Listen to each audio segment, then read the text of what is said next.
পৃষ্ঠা 106-এ একটা ছবি রয়েছে, আবছা আবছা মন্দিরের ছবি।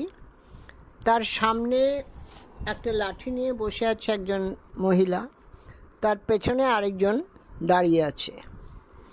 তারপরে পৃষ্ঠা 107-এ তীর্থে তীর্থে এই পরিচ্ছেদটি শুরু করছি।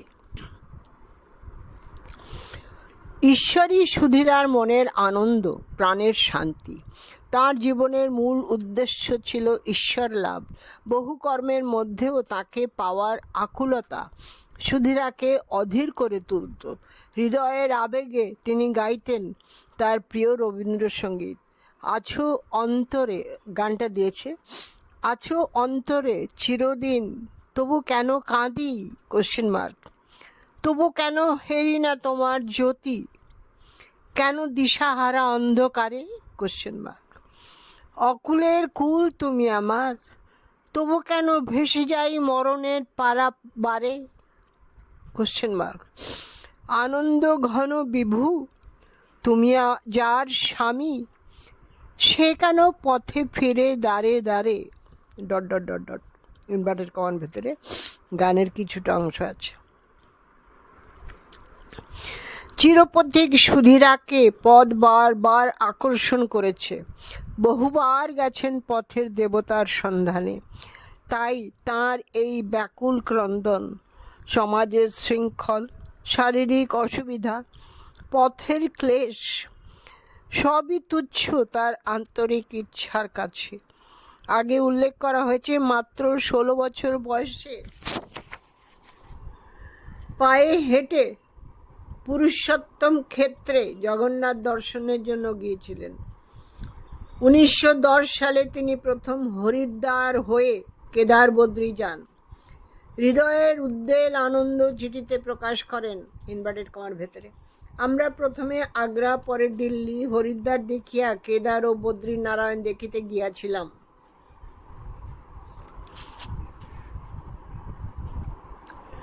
হরিদ্বার হইতে চলিতে আরম্ভ করিয়া 7 সপ্তাহ ক্রমাগত চলিতে হইয়াছিল।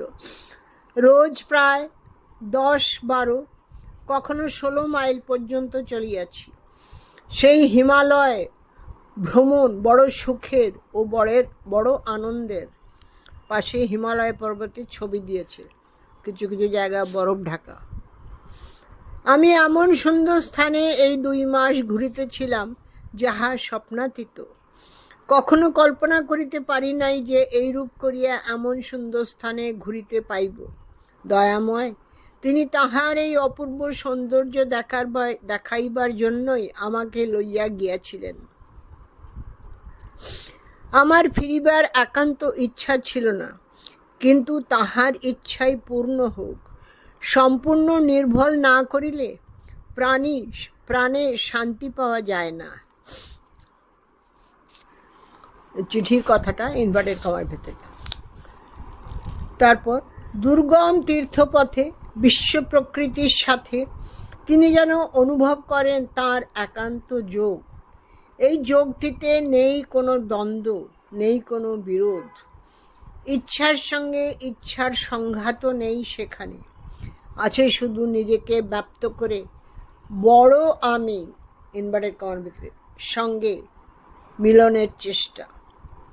তাই স্কুল ছুটি হলে বেরিয়ে পড়তেন তীর্থে তীর্থে। কখনো কখনো ছাত্রীদেরও সঙ্গে নিয়ে যেতেন, স্বাধীনভাবে চলাফেরা শেখাতে আর তীর্থ দর্শনের আনন্দ দিতে।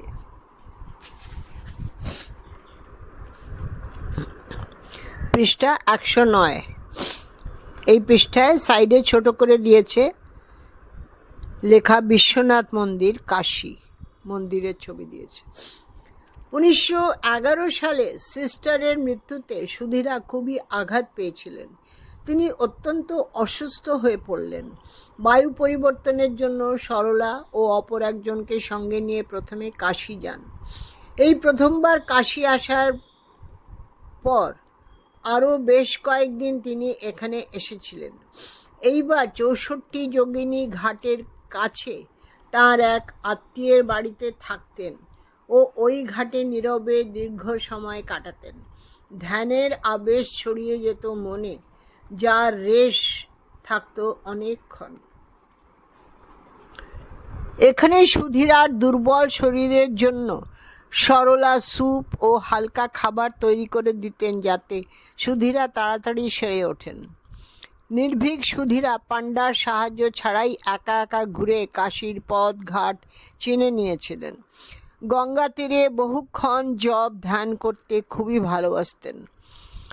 ওই সময় শিবরাত্রিতে কাশীতে ছিলেন বলে তীর্থকৃত্য করতে নিজের সব শিব মন্দিরে গিয়ে পুজো দিয়ে আসেন। শিবরাত্রির দিন ধ্যানস্থ সুধীরা সারা রাত ঠাকুর ও মায়ের ছবির সামনে বসে কাটিয়ে দিলেন। ভিড়ের জন্য দিনের বেলা বিশ্বনাথকে দর্শন করা সম্ভব হয়নি। রাত 3টের সময় সুধীরা অপর দুজনকে বলল, চলো বিশ্বনাথ দর্শনে যাই। অন্ধকার রাস্তায় মোমবাতির আলোয় 3জন বিশ্বনাথ মন্দিরে পৌঁছে অপার আনন্দে পূজা নিবেদন করে তৃপ্ত হন। সেখান থেকে ভোর 5টার পর গঙ্গা স্নান সেরে পুষ্পদন্তের মন্দিরে পূজা দিয়ে বাড়ি ফেরেন। পৃষ্ঠা 110 এলাম। ঈশ্বরের জন্য ব্যাকুলতা বারাণসীর অনুকূল আধ্যাত্মিক বাতাবরণে বৃদ্ধি পাওয়াতে সুধীরা সারাদিন অন্তর্মুখ হয়ে থাকতেন।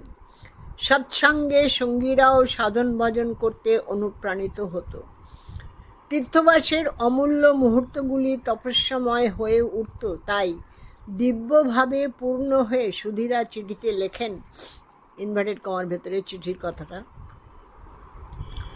বাস্তবিকই কাশী ভয়ানক ঘিঞ্জি অপরিষ্কার স্থান ... বাইরে আবর্জনা পূর্ব থাকিলেও আমি এখানে যে একটা নির্ভরতা পাইয়াছি, তাহা লিখিয়া কি জানাইব। আমার জ্ঞাতসারে ও অজ্ঞাতসারে সর্বদা একটা শক্তি আমাকে রক্ষা করিতেছেন। এমনকি আদর আনন্দ যাহা চাহিতেছি তাহা পাই ... তিনি দিতে কুণ্ঠিত, কেবল আমি লইতে অক্ষম বলিয়া। Inverted comma closed. নবনলিনী নামে ত্যাগ বৈরাগপূর্ণ এক ধনী মহিলার সঙ্গে সুধীরার পত্রে পরিচয় ছিল। সুধীরা বৃন্দাবনে যাচ্ছিলেন। সুধীরার সঙ্গে সাক্ষাৎ করতে নবনলিনী স্বয়ং কাশীতে আসেন। ভক্তিপরায়ণা নবনলিনী বলেন, ইনভার্টেড কমার ভেতরে, সুধীরা, এটা হলো জ্ঞানের রাজ্য। আমি ভাই প্রেমের রাজ্যে যাব, বৃন্দাবন যাব। Inverted comma closed. এখানে সাইডে এক মহিলার ছবি দিয়েছে, বোধহয় সুধীরাই হবে, বসে ধ্যান করছেন। পৃষ্ঠা 111। সুধীরা সরলাকে নিয়ে জ্ঞানের রাজ্য ছেড়ে চললেন প্রেমের বৃন্দাবনে। তার তখন তীব্র বৈরাগ্য। কাশীতে একভাবে খুব আনন্দে দিন কাটাতেন। এবার তিনি শুধু জ্ঞান রূপে নয়, আনন্দ রূপে ইষ্টের আস্বাদন করতে এলেন বৃন্দাবনে। এখানেও ডুবে গেলেন নীরব ধ্যান ধারণা সাধনায়। সব ভাবের সঙ্গেই সুধীরাদি আনন্দে মেতে যেতেন। বৃন্দাবনে বৈষ্ণব না হলে, গলায় কণ্ঠী না থাকলে ওরা একটু হেয় চোখে দেখে। সুধীরাদি বেশ নির্বিকার ভাবে বলতেন, ইনভার্টেড কমার ভেতরে, আমাদের গোপাল মন্ত্র, আমরাও সকলে বৈষ্ণবী। Inverted comma closed.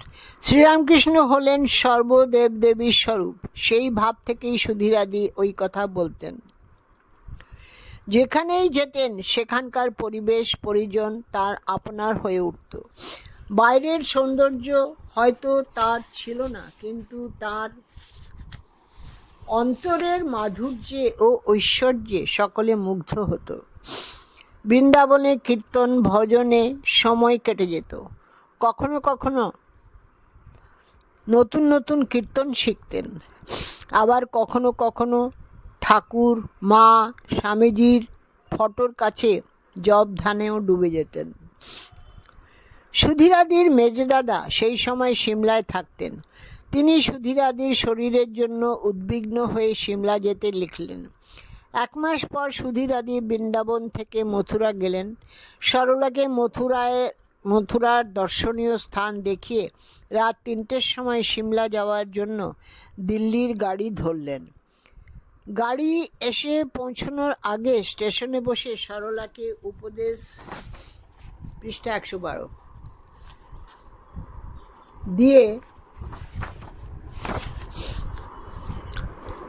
কেমন করে সে ঠাকুরকে ধরে একান্তে সাধন ভজনে নিমগ্ন হয়ে যাবে বুঝিয়ে বললেন। নিজের পূজা করা ঠাকুর মায়ের ছবি সরলাকে দিয়ে গেলেন। হয়তো তিনি অনুভব করেছিলেন তখনকার ছোট্ট সরলাকে অনেক দিন অনেক দায়িত্ব নিতে হবে, তাকেও জীবনে একা পথ চলা শিখতে হবে, হতে হবে স্বাবলম্বী ও ঈশ্বরে পূর্ণ নিবেদিত প্রাণ। এই সরলাই পরবর্তীকালে হয়ে উঠেছিলেন শ্রী সারদা মঠ ও রামকৃষ্ণ সারদা মিশনের প্রথম অধ্যক্ষা ভারতী প্রাণা মাতাজি। সুধীরা হীরক খণ্ডটি সংগ্রহ করে নীরবে তাকে কোহিনূর হয়ে উঠতে সাহায্য করেছিলেন। কোহিনূরটা ইনভার্টেড কমার ক্ষেত্রে। বৃন্দাবনে সরলাকে একা তপস্যা করার জন্য গোপী দিদির কাছে রেখে গেলেন। দূর থেকে সরলাকে উৎসাহ ও উদ্দীপনাপূর্ণ পত্র লিখে পথ চলতে সাহায্য করতেন। সেতারে তার যেমন নিজের সমস্ত স্পন্দন দিয়ে, গতি দিয়ে, কাজ দিয়ে সুর প্রকাশ করে, তেমনি সুধীরা জীবনের প্রতিটি পদক্ষেপে, প্রতিটি লেখায় ঈশ্বর প্রীতির কথা, ঈশ্বরের জন্য কাজের কথা, ঈশ্বরের সমর্পণের কথাই বলে গেছেন। সিমলায় মেজদাদার বাড়ি থাকার সময় সুধীরা শুনলেন বাড়ির পাচক পাঞ্জাবের জ্বালামুখীতে যাচ্ছে তীর্থ করতে। অমনি তিনি দুর্গম তীর্থ জ্বালামুখী যাওয়ার সংকল্প গ্রহণ করলেন। নিষেধের ভয়ে দাদার অজ্ঞাতে প্রতিবেশিনী এক মহিলাকে নিয়ে সিমলা থেকে সাধারণের অগম্য জ্বালামুখীর দুর্গম পথে পাড়ি জমালেন। নামমাত্র অর্থ সম্বল করে নিতান্ত দুঃসাহসে তিনি ওই পথ অতিক্রম করেছিলেন। ভয়ের সঙ্গে সুধীরার যে চিরকালের বৈরিতা। আবার অন্য এক বছর পুজোর ছুটিতে সুধীরা স্কুল থেকে কয়েকজন ছাত্রীকে নিয়ে কাশী যান এবং রামাপুরাতে বাড়ি ভাড়া নেন। শ্রী শ্রী মা তখন কাশীর লক্ষ্মী নিবাসে ছিলেন। সুধীরা কাশীতে যে কদিন ছিলেন দুবেলাই মায়ের কাছে যেতেন। এখানেই একদিন সন্ধ্যায় সুধীরাকে মা বলেন, ইনভার্টেড কমার ভেতরে, যে একবার ঠাকুরকে ডেকেছে তার আর ভয় নেই। পাশে একটা ছবি আছে লক্ষ্মী নিবাস, যেখানে মা থাকতেন। নিবাসের দরজার ফটো রয়েছে। যে একবার ঠাকুরকে ডেকেছে তার আর ভয় নেই। ঠাকুরকে ডাকতে ডাকতে কৃপা হলে তবে প্রেমা ভক্তি হয়। এই প্রেম অতি গোপনীয় জিনিস মা। গোপীদের প্রেমা ভক্তি হয়েছিল। তারা এক কৃষ্ণকে ছাড়া কিছুই জানত না। নীলকণ্ঠের গানে আছে, ও প্রেম রত্নধন রাখতে হয় অতি যতনে। মিষ্টি গলায় মা গানটি গাইতে আরম্ভ করেন। মায়ের সেই সুমধুর গানে কন্যারা মুগ্ধ হয়ে যায়। গান শেষ করে মা যেন দক্ষিণেশ্বরের আগের দিনগুলিতে চলে গিয়েছিলেন। বললেন, আহা, ইনভার্টেড কমার ভেতরে, নীলকণ্ঠের গান কি চমৎকার। ঠাকুর বড় ভালোবাসতেন। ঠাকুর যখন দক্ষিণেশ্বরে ছিলেন নীলকণ্ঠ কখনো কখনো তার কাছে আসতো ও গান গাইতো। কি আনন্দেই ছিলাম। কত রকমের লোকই তার কাছে আসতো। দক্ষিণেশ্বরে যেন আনন্দের হাট বাজার বসে যেত। Inverted comma closed. বারাণসীপুরে শ্রীগুরু, পৃষ্ঠা 114, জগজ্জননীর কণ্ঠে মধুর সঙ্গীত সহ পরাভক্তি ও আনন্দময় দক্ষিণেশ্বরের কথা শুনে সুধীরা হৃদয়ে আনন্দের হিল্লোল উঠেছিল। সেবার কাশীধামে শ্রী শ্রী মায়ের জন্মতিথিতে সুধীরা মায়ের সান্নিধ্যেই কাটালেন। ওই দিন সেবাশ্রমে তিথি উপলক্ষে মায়ের উপস্থিতিতে আনন্দের সঙ্গে পূজা হোম ইত্যাদি হয়েছিল। একদিন সুধীরাদিকে মা জিজ্ঞাসা করে জানলেন, তখনও সুধীরাদি সেবাশ্রম দেখেননি। তখন গোলাপ মার সঙ্গে তাকে পাঠিয়ে দিলেন সেবাশ্রমের জীবন্ত বিশ্বনাথের সেবা দেখতে। ওখানেই একদিন স্বামী ব্রহ্মানন্দ সুধীরাকে বলেন, সুধীরা, ইনভার্টেড কমার ভেতরে, এখানে মেয়েদের সেবা ছেলেরা করে, তুমি একটা মেয়ে দিতে পারো না? তখন থেকেই সুধীরা ওই বিষয়ে চিন্তা করেন এবং সরলাকে নার্সিং পড়ানোর কথা তার মনে জাগে।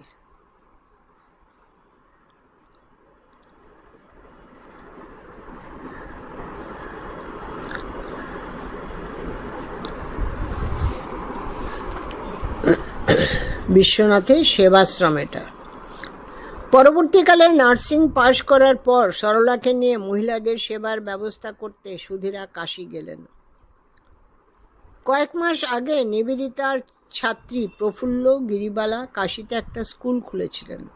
1.5 মাস ধরে বিশ্বেশ্বরী বলে একটি সেবাশ্রমের মেয়েকে কাজ শেখালেন সরলা। তারপর তাদের হাতেই দায়িত্বভার দিয়ে মায়ের ডাকে তিনি কোয়ালপাড়া মায়ের কাছে চলে আসেন। শ্রী শ্রী মায়ের সান্নিধ্যে থাকার জন্য মাঝে মধ্যে সুধীরা জয়রামবাটিতেও গেছেন। এখানে পাশে একটা ছবি, একটা ঘর, খড়ের ছাউনি, নিচে লেখা জয়রামবাটি। আবার কখনো মায়ের সেবার জন্য সেখানে যেতে হয়েছে। 1914 সালে বৈদ্যনাথ ধামে গিয়ে কিছুদিন সেখানে বাস করেছিলেন। 1915 সালের পুজোর ছুটিতে সুধীরা বিহারের স্বাস্থ্যকর স্থান মধুপুরে যান। প্রত্যেক ছুটিতেই তিনি বেরিয়ে পড়তেন তীর্থের আকর্ষণে। কর্মকঠোর, ইনভার্টেড কমার ভেতরে কর্মকঠোর জীবনে তীর্থের স্পর্শ যেন হয়ে উঠত অমৃতময়। তাই শুধু উত্তর ভারত নয়, 1916 সালে দক্ষিণে সেতুবন্ধ রামেশ্বর হয়ে পূর্বে চট্টগ্রামের চন্দ্রনাথ আদিনাথও তিনি দর্শন করেন। অধিকাংশ সময়েই সঙ্গ থাকত বিদ্যালয়ের কর্মী ও ছাত্রীবৃন্দ। পাশে রামেশ্বরের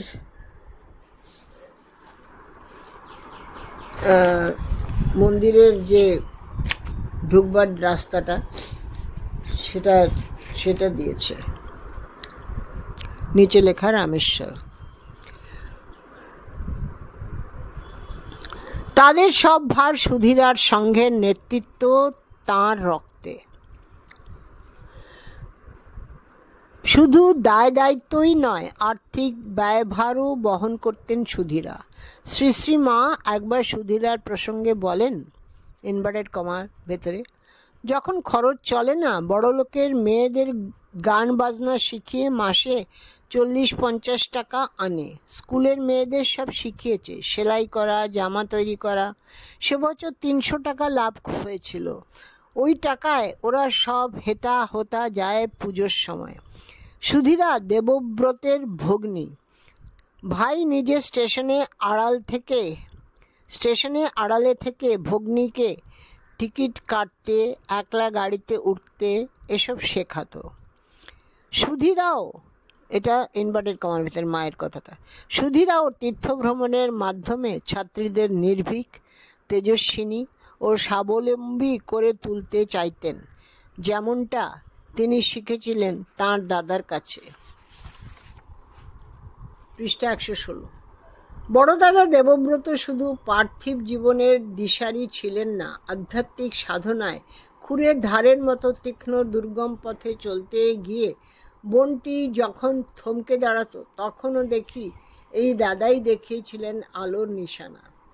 মায়াবতী থেকে বোনকে লিখছেন, ইনভার্টেড কমার ভিতরে, যে সমস্ত ভাব মনে এলে ভগবানকে ভালোবাসতে পারা যায়, তার মধ্যে একটি হচ্ছে অসীম ধৈর্য ভাব।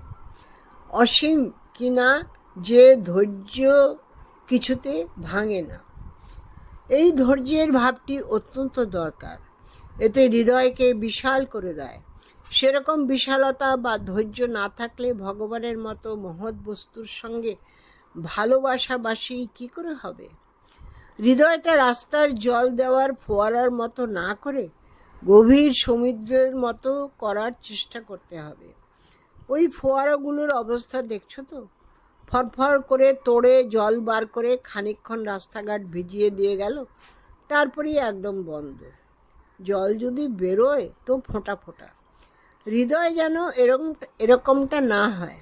খুব ধৈর্য চাই, নিজের উপর বিশ্বাস চাই, আর ওই ধৈর্য ও বিশ্বাসের চার দিয়ে হৃদয়টাকে সর্বদা খুব বিশাল করে নিয়ে ভালোবাসা পোষণ করা চাই। আর পোষণ করাটা কীরকম? না, সদা সর্বদা মনে মনে জোর সংকল্প করা যে আমি ভালোবাসবো, ভালোবাসা পাই আর না পাই আমি দেব, ওঠা বসার মধ্যে ভালোবাসবো। ভালো তো বেসে যাই, একটা কিছু হোক না হোক, হবে আর কি ছাই। একটা কিছু হওয়ার দিকে নজর রেখো না। তাহলে আসল জিনিস ভালোবাসা জমাট বাঁধবে না। ভালোবাসতে পারাই হচ্ছে একমাত্র হওয়াটা ইনভার্টেড কমার ভিতরে। এই 116 পৃষ্ঠায় মন্দিরের ছবি দিয়েছে, নিচে লেখা গয়া।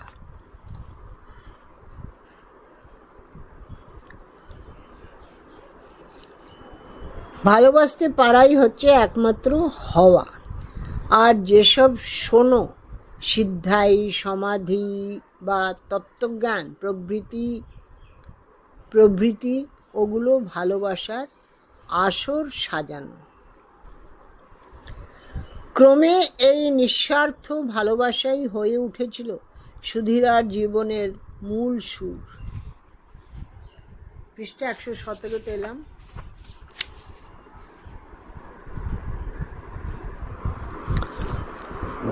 পৃষ্ঠা 117 শেষে ছবি দিয়েছে প্রয়াগ।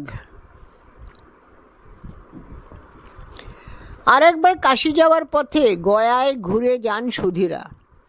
116তে গয়ার ছবি দিয়েছে। সেখানে একজন রেলযাত্রী বউয়ের সঙ্গে এত আলাপ হয়ে গেল যে সে সুধীরাকে গয়ায় তার বাবার বাড়িতে নিয়ে গেল। সুধীরাকে শ্বশুরবাড়ির লোক বলে পরিচয় দিল বউটি। বাড়ির লোকজন এই বিশেষ অতিথিকে খুবই যত্নার্তি করেছিল। সেখানে বুদ্ধগয়া দর্শন করেন তিনি। রামশিলা, প্রেতশিলা ও ব্রহ্মজনী পাহাড়েও ওঠেন। তারপর কাশী, এলাহাবাদ ও বৃন্দাবন হয়ে ফিরে আসেন। 1920 সালে শ্রী শ্রী মার স্বধামে চলে যাওয়ার পর ছাত্রীদের সঙ্গে সুধীরার শেষ যাত্রাও ছিল মোক্ষধাম কাশী। তীর্থের প্রতি তার প্রাণের আন্তরিক টান, আর এই তীর্থপথেই চিরপথিক সুধীরার জীবনাবসান হয়। পৃষ্ঠা 117 শেষ হলো। প্রয়াগের ছবি এর নিচে রয়েছে। এই চ্যাপ্টারটি এখানেই শেষ করলাম। এর পরের চ্যাপ্টার বিচ্ছেদ, 119 পৃষ্ঠা থেকে। 118 পৃষ্ঠাতে একজন শুয়ে আছেন, রোগী মনে হয়, পাশে স্টুলে কিছু পথ্য রাখা, বোধহয় সুধীরাই, পড়লে বুঝতে পারবো। আর দুজন মহিলা তার সেবা যত্ন করছে। পৃষ্ঠা 19 বিচ্ছেদ, পরের ফাইলে পড়ব। এই ফাইলটি এখানেই শেষ করলাম।